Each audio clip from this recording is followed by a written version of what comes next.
A guy walks into a store and sees a phone for 60,000 rupees. At first, the price feels heavy. Paying everything today means his wallet becomes empty.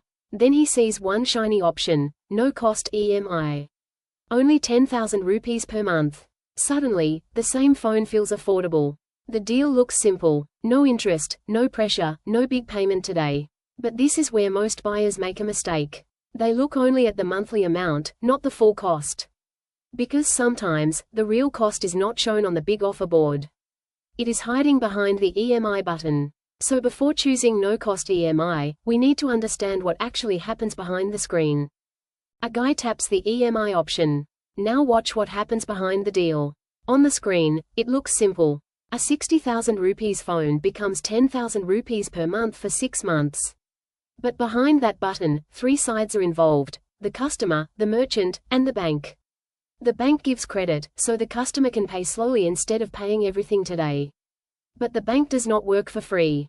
Interest still exists somewhere inside the deal. Then the merchant gives an upfront discount.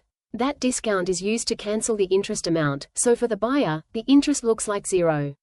This is why it is called no-cost EMI. But here is the important part.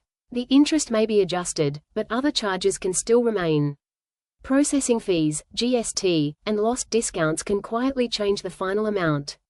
So zero interest does not always mean zero extra cost. Now look closely at the fine print. The EMI offer may look clean on the main screen, but the small details can change the real total. First, there can be a processing fee. It may look small, but it still adds to your cost. Then GST may apply on that processing fee or on other charges. Sometimes, the cash price and the EMI price are not the same. For example, the seller may give a discount if you pay the full amount today. But if you choose EMI, that discount may disappear. So even if the EMI says zero interest, you may still pay more than the cash buyer. And there is one more risk. If one EMI payment is missed, late fees and penalties can make the deal worse. This is why the monthly amount is not enough. You must check the full bill before clicking the EMI button. Here is the simple way to check the deal. Do not ask only, what is the monthly EMI? Ask, what is the total payable? The formula is simple: monthly EMI multiplied by number of months, plus all fees and charges. For example, 10,000 rupees for 6 months looks like 60,000 rupees. But then add processing fee. Add GST. Add any lost discount. Now the total may become higher than the original cash price. So the real comparison is not 10,000 per month versus 60,000 today. The real comparison is cash price versus total EMI cost. If the EMI total is higher, then the deal is not truly free. The monthly amount is just making the cost feel smaller. Now the guy can make the right decision.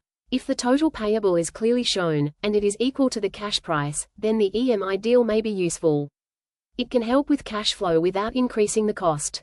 But if hidden charges appear, or if the EMI total becomes higher than the cash price, then it is better to skip the deal.